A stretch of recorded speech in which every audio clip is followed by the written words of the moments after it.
diapakan itu? Ditolong ya, jadi saling membantu. Oke, ya. Nah, ini benar tadi. Siapa saja? Yang pertama itu ada Allah, keluarga, gereja, sekolah, dan guru. Nah, Allah itu berkembang terhadap diri kita untuk apa? Coba yang kelompok di sana bacakan ini Allah berkembang dengan cara Sang Pencipta sumber kehidupan memberi rahmat. oke, jadi Allah itu sangat berperan dalam perkembangan diri kita. Allah itu menciptakan, siapa yang menciptakan manusia? Allah. Oke ya. Kemudian Ia yang memberi sumber kehidupan dan rahmat. Kita hidup karena Tuhan. Oke. Kelompok yang di sini keluarga. Melatih, mendidik, membimbing, menanamkan nilai moral. Oke, jadi peran keluarga sangat-sangat berperan penting dalam kehidupan kita ya. Mulai dari kecil kita dilatih, kita dididik. Jadi di sekolah itu guru juga berperan untuk melatih, membimbing dan menanamkan nilai-nilai moral kepada kita. Tetapi keluarga lebih utama. Oke, gereja. Coba di sini. Pertumbuhan iman menjadi peralatan hidup Oke ya. Jadi gereja itu membantu kita dalam pertumbuhan iman. Bagaimana cara mendapatkan pertumbuhan iman adalah rajin ke gereja. rajin berdoa. Apa lagi? Oke, rajin berarti. Nah, semuanya rajin berdoa di rumah. Oke, ada yang rajin, tidak ya, yang tidak itu bertobat ya. Kemudian memberi teladan hidup Kristiani. Kita pergi ke gereja untuk mendapatkan arahan, rajin membantu teman, menolong teman, membantu orang tua. Nah, sekolah dan guru itu tadi mendidik dan memberi pengetahuan. Jadi bukan hanya di sekolah kita mendapatkan didikan, tetapi utamanya di keluarga. Mendidik kita mulai dari nol kecil, dari awalnya belum bisa berbicara sampai bicara. Mari kita membaca sambil merefleksi dalam hati. Ayo coba dibaca dulu 2 menit. Kita membutuhkan orang lain. Nah, siapa di sini yang tidak membutuhkan orang lain? Hah? Semua butuh orang lain? Butuh. Ya. Oke, jadi mulai refleksikan dalam kehidupan sehari-hari. Saya membutuhkan orang lain untuk bertumbuh, belajar, dan berkembang. Dari keluarga kita belajar kasih sayang. Dalam kehidupan kita sehari-hari, kita harus belajar menyayangi, contoh kecil, menyayangi orang tua, adik, kakak ya. Kemudian harus memiliki tanggung jawab, karena kalian siswa harus tahu tanggung jawabnya adalah untuk belajar ya. Oke. Kemudian iman apalagi ya? Oke. Bisa ditangkap? Bisa ya. Dan sampai direfleksikan bahwa apakah saya di rumah sudah menyayangi orang tua atau tidak ya? Oke, lanjut.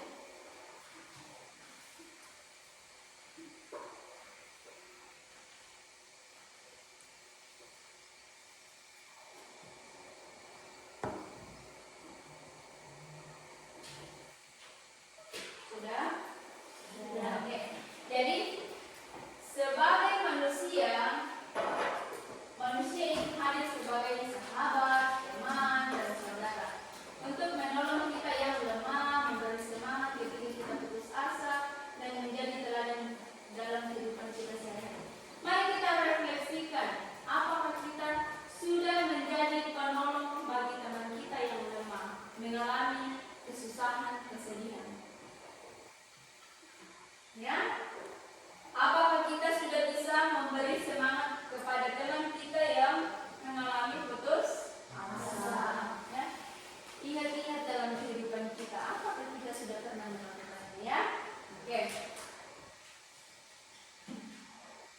Oke, sekarang setelah kita berefleksi, kita masuk dalam teman dan sahabat. Oke, silakan ditulis dulu.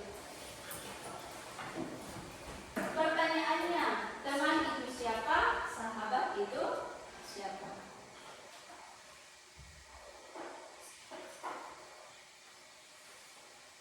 Oke, ada yang tahu yang mana yang disebut dengan teman? Ayo, yang mana yang disebut dengan teman?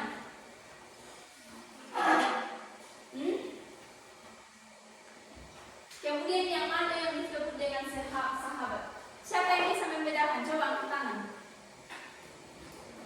Ayo. Ayo. Ayo. Ada yang tahu?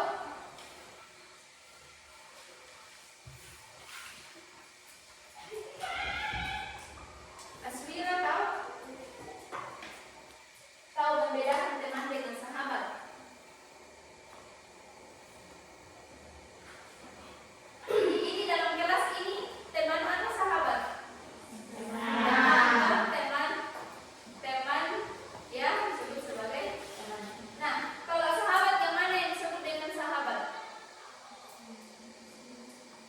Yang kita temani setiap hari, biar istirahat berkumpul bersama, biar mau ke toilet panggil juga temannya, itu namanya sahabat. Lebih mengenal lebih dalam, toh.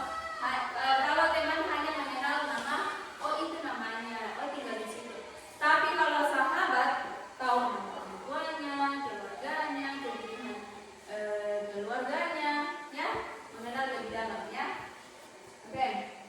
Ini. Coba Joy baca ini, teman. Coba baca. Berdiri baru baca. Ayo.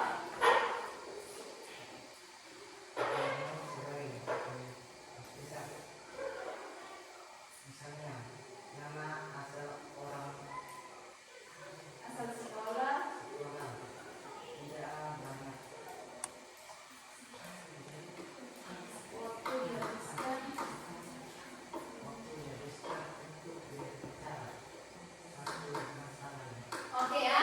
Jadi teman itu perkenalannya hanyalah terbatas. Misalnya hanya mengenal nama sekolah, atau asal sekolahnya, tidak banyak waktu yang dihabiskan, ya. Oke. Nah, kita lihat perbedaannya dengan sahabat. Siapa yang mau baca? Ayo, siapa yang mau baca? Silakan. Sahabat, relasi dan komunikasi jauh lebih dalam. Misalnya, kalian bisa mencurahkan isi hati tentang masalah-masalah pribadi yang dihadapi. Bisa mengetahui kesulitan yang dihadapi orang tuanya ataupun harapan dan keinginannya. Saling mengenal, setia, dan lain sebagainya. Oke ya, benar sekali. Itu tadi yang ibu katakan bahwa relasi itu biasa kita katakan bahwa tempat curhat. Tahu siapa yang sering curhat sama temannya di sini? Nah, punya sahabat? Punya sahabat? Punya tidak saling menggosip, tidak ya? Oke. Jadi ingat itu tadi, sahabat itu mencurahkan isi hati, tahu? Mengetahui kesulitan yang dihadapi orang tuanya, kemudian harapannya, kemudian saling mengenal lebih dalam. Paham mengenai perbedaannya teman dengan sahabat? Paham. Oke. Nah, hal-hal yang perlu kita hindari terhadap sikap-sikap yang menghancurkan persahabatan. Itu tadi ya, tidak saling menggosip ini. Egois, mencari keuntungan diri, munafik, atau sikap pura-pura tidak jujur dan tidak setia. Ini yang biasanya menghancurkan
Yohanes 19 ayat 9 sampai 11. Seperti Bapa telah mengasihi aku, demikianlah juga aku telah mengasihi kamu. Tinggallah dalam kasihku itu. Semuanya itu kukatakan kepadamu, supaya sukacitaku ada dalam kamu dan sukacitamu menjadi penuh. Aku tidak menyebut kamu lagi hamba, sebab hamba tidak tahu apa yang diperbuat oleh tuannya, tapi aku menyebut kamu sahabat, karena aku telah memberitahukan kepada kamu segala sesuatu yang telah kudengar dari Bapakku. Bukan kamu yang memilih aku, tetapi akulah yang memilih kamu. Inilah perintahku kepadamu, kasihilah seorang akan yang lain. Oke, ayat mana yang paling menarik? 17. Kenapa? Mengajarkan kita untuk saling mengasihi. Oke, benar ya. Jadi kelompok 2 mengatakan bahwa yang paling menarik itu ayat 17 karena saling mengasihi. Apa coba diulang kali? Karena ayat ini mengajarkan kita untuk saling mengasihi satu dengan yang lain. Oke, karena mengajarkan kita untuk saling mengasihi satu dengan yang lain. Ada yang sama ayatnya? Berbeda. Oke, berikan aplaus ke temannya dulu. Silakan kembali ke tempatnya. Siapa yang beda? Yang pertama saling mengasihi satu dengan yang lain. Satu kelompok lagi. Ayo, satu kelompok.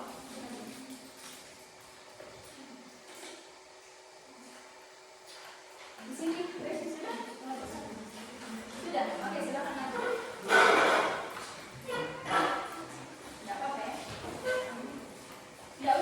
Tidak usah dibacakan ya, langsung saja pilih ayatnya, ayat berapa. Di sini kamu bawa.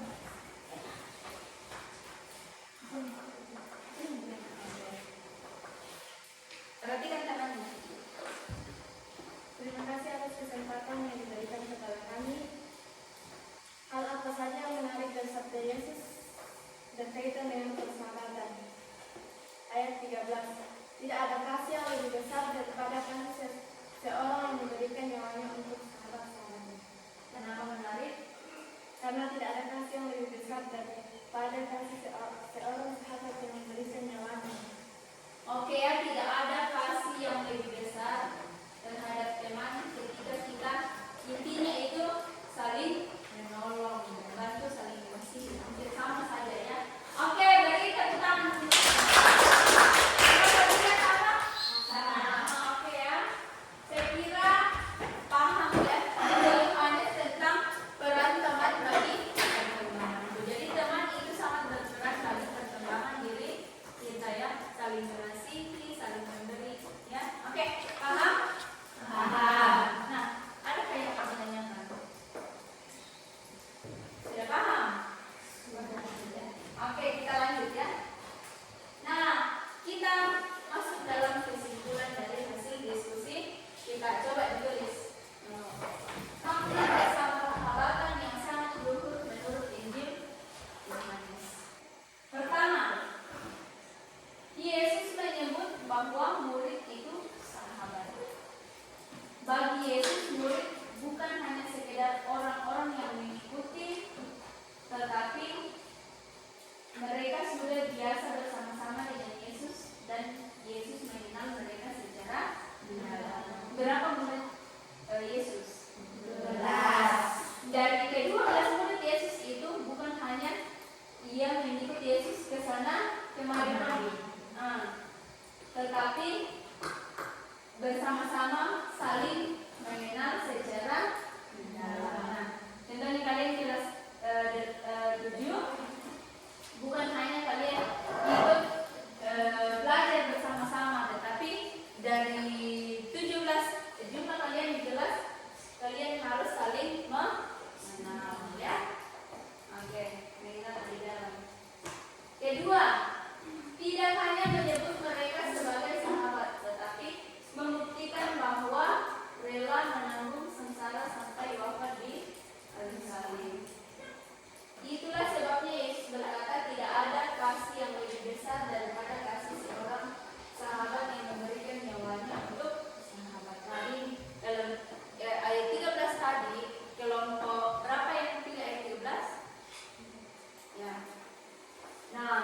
sekali, bahkan nyawa kita berikan kepada sahabat kita.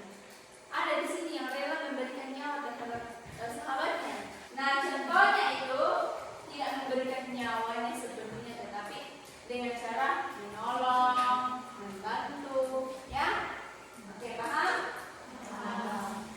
Oke, tadi terakhir 1, 2, 3. Yesus juga menghendaki agar para muridnya melakukan hal yang sama. Mereka sudah dikasihi Yesus, maka mereka harus saling mengasihi satu sama lain. Oke, jadi ibu kira ini paling penting ya untuk kita. Jadi Yesus sudah menghendaki kita untuk melakukan hal yang sama. Nah, hal-hal apa saja yang Yesus sudah lakukan?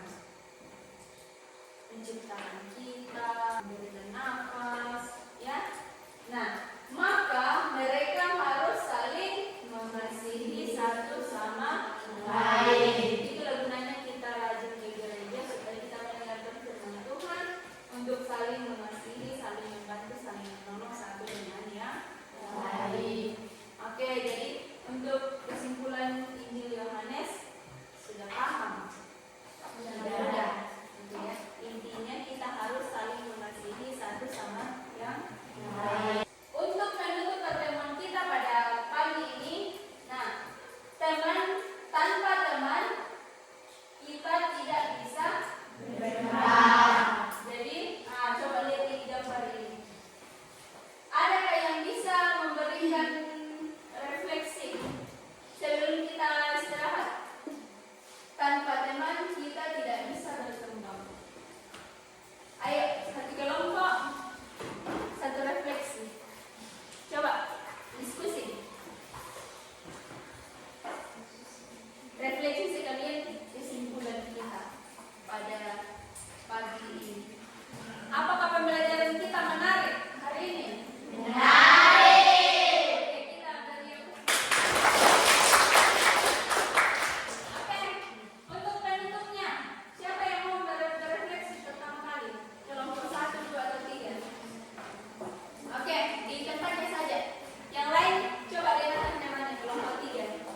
Tanpa teman kita tidak bisa bahagia karena teman selalu menolong dan mengingatkan. Oke ya, karena kalian sudah katakan bahwa tanpa teman kita tidak bisa berbahagia, kemudian saling menolong. Kalian harus lakukan dalam kehidupannya sehari-hari.